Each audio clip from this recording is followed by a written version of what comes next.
नमस्कार बच्चों।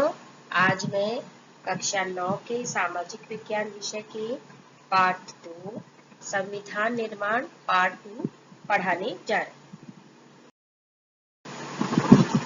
एक नए संविधान की ओर।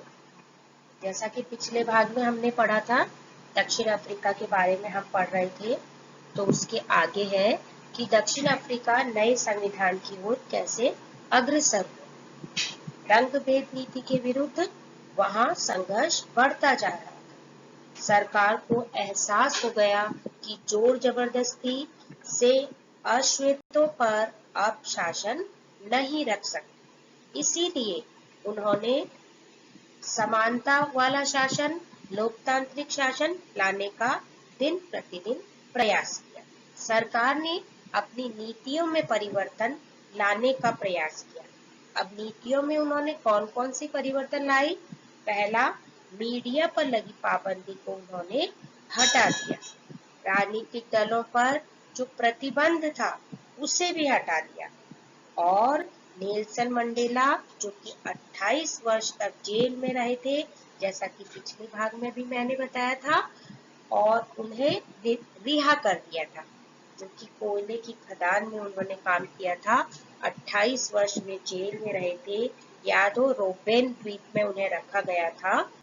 वे नेल्सन मंडेला को रिहा कर दिया और 26 अप्रैल 1994 में दक्षिण अफ्रीका में गणतंत्र की स्थापना हुई। अब दक्षिण अफ्रीका एक लोकतांत्रिक देश बन गया और रंग भेद वाली शासन व्यवस्था पूरी तरह से वहां समाप्त हो गई। नेल्सन मंडेला ने कहा है कि उनके शब्द हैं कि ऐतिहासिक रूप से एक दूसरे के दुश्मन रहे दो समूह रंग भेद वाली व्यवस्था की जगह शांतिपूर्ण ढंग से लोकतांत्रिक व्यवस्था अपनाने को सहमत हो गए, क्योंकि दोनों को एक दूसरे की भल मनसात पर भरोसा था और वे इसे मानने को तैयार थे। मेरी कामना, मतलब नेल्सन मंडेला कह रहे हैं कि मेरी कामना दक्षिण अफ्रीकी लोग कभी भी अच्छाई का विश्वास करना न छोड़ें। मेरी कामना है कि दक्षिण अफ्रीका के लोग अच्छाई पर विश्वास करना कभी न छोड़ें, हमेशा अच्छाई पर विश्वास रखें, ये उन्होंने कहा। इस बात पर आस्था रखें कि मनुष्य जाति पर विश्वास करना ही हमारे लोकतंत्र का आधार है। ये मैंने शॉर्ट में लिखा है, टू दी पॉइंट, मतलब नेल्सन मंडेला की कोई सी भी एक सेंटेंस आ जाता है तो रंग भेद नीति लिखा हो जिसमें दक्षिण अफ्रीका लिखा हो तो वो ये शब्द किसने कहे, ऐसा प्रश्न आता है तो वो शब्द ये नेल्सन मंडेला ने कहे। इस पाठ में दक्षिण अफ्रीका से संबंधित जो भी कथन कहे हैं वो नेल्सन मंडेला के ही है, तो आप ये लिख सकते हैं। अब अश्वेत नेताओं का आग्रह, तो दक्षिण अफ्रीका के कई जो अश्वेत नेता थे उन्होंने जनता से आग्रह किया कि ये फर्स्ट पॉइंट 2 बार लिखा गया है, ये एक ही है।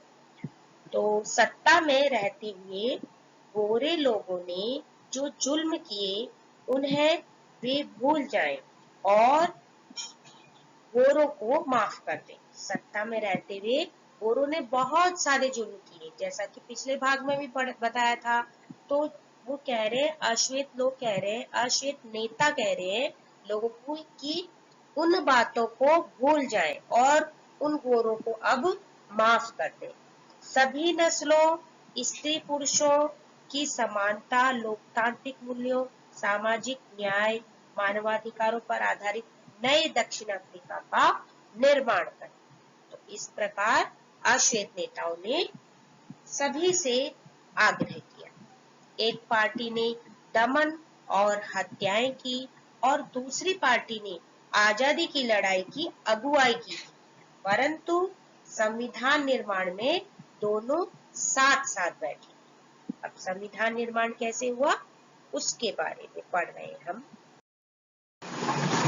2 सालों की चर्चा और बहस के बाद जो संविधान बनाया, वैसा संविधान दुनिया में कभी नहीं बना। इस संविधान ने नागरिकों को जितने व्यापक अधिकार दिए, उतने संसार के किसी संविधान ने नहीं। अगर किसी को ना करने का फैसला लिया गया, किसी को अलग न करने का फैसला किया गया, मतलब जो श्वेत, अश्वेत, स्त्री, पुरुष, इसके अलावा जो मिश्रित रंग वाले थे लोग, वे कोई भी व्यक्ति जो कि दक्षिण अफ्रीका का निवासी है, वो समाज से अलग नहीं होगा, ऐसा संविधान में फैसला लिया गया। प्रत्येक समस्या के समाधान में सबकी भागीदारी स्वीकार की गई। संविधान की प्रस्तावना ही इस भावना को बहुत खूबसूरत ढंग से अभिव्यक्त करती है। दक्षिण अफ्रीका की प्रस्तावना हम आगे के भागों में पढ़ेंगे। तो जो प्रस्तावना है वो बहुत खूबसूरत ढंग से लिखी गई है। विश्व के सभी संविधानों की सबसे श्रेष्ठ, सबसे सुंदर, खूबसूरत प्रस्तावना जो है दक्षिण अफ्रीका के संविधान की। प्रश्न आता है कि किस देश की जो प्रस्तावना है वो सबसे खूबसूरत ढंग से अभिव्यक्त की गई है, तो इसका उत्तर है दक्षिण अफ्रीका। दुनिया भर के लोकतांत्रिक लोग दक्षिण अफ्रीका के संविधान से प्रेरणा लेते हैं। पहले अलोकतांत्रिक देश के रूप में पूरे विश्व में दक्षिण अफ्रीका की निंदा की जाती थी, लेकिन अब लोकतंत्र के मॉडल के रूप में इसे देखा जाता है और इसकी प्रशंसा पूरे विश्व के लोग करते हैं। नेल्सन मंडेला के कुछ शब्द हैं, उन्होंने कहा था, ये उनका कथन एग्जाम में ऐसा आता है कि इनका कथन आ जाता है और इसका उत्तर लिखना होता है कि ये कथन किसने कहे। इसमें से कोई एक सेंटेंस आ जाएगा और ये कथन किसका है, तो ये नेल्सन मंडेला का है। तो दक्षिण अफ्रीका का संविधान इतिहास और भविष्य दोनों की बातें करता है।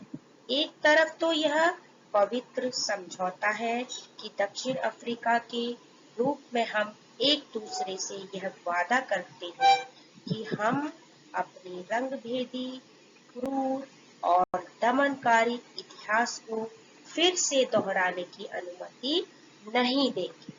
पर बात इतनी ही नहीं है, यह अपने देश को इसके सभी लोगों द्वारा वास्तविक अर्थों में साझा करने का घोषणा पत्र भी है। श्वेत और अश्वेत, स्त्री और पुरुष, यह देश पूर्ण रूप से हम सभी का है। यह शब्द नेल्सन मंडेला का है। आगे चलते हैं। गृह कार्य। दक्षिण अफ्रीका में श्वेतों के विरोध का क्या परिणाम निकला? अश्वेतों के विरोध का। पहला प्रश्न है कि दक्षिण अफ्रीका के जो अश्वेत लोग थे, उन्होंने श्वेत लोगों का जो विरोध किया, उसका क्या परिणाम निकला? तो आपको बताया था कि क्या परिणाम निकला, तो वो विस्तार से आपको लिखना है पूरा। पहले आप समझ लेंगे, एक बार फिर से सुन लेंगे और फिर अपने शब्दों में लिखेंगे, लेकिन इसमें वो डेट जरूर आपको लिखनी है, याद भी रख लेना कि लोकतांत्रिक देश कब बना, ठीक है। और अपने शब्दों में लिखेंगे कि कौन कौन सी स्वतंत्रताएं दी गई, किस प्रकार संविधान बना, ये तो ठीक है। अगला प्रश्न चलते हैं। दूसरा प्रश्न, आज पढ़ाए गए पाठ में से 5 प्रश्न बनाइए और उनके उत्तर भी लिखिए। चॉइस आपकी है, रिक्त स्थान, सही गलत, मिलान या एक प्रश्न, जो एक उत्तरी प्रश्न होते हैं वे, कुछ भी आप बना सकते हैं। तो 5 प्रश्न बनाएंगे आप। इससे क्या होगा, आपको डीपली ये लेसन आप पढ़ेंगे, समझेंगे और आपको पूरा समझ में आ जाएगा। कुछ भी बीच में से प्रश्न आ जाए एग्जाम में, आप उसका उत्तर दे पाएंगे। अगले भाग में फिर मिलेंगे बच्चों। धन्यवाद।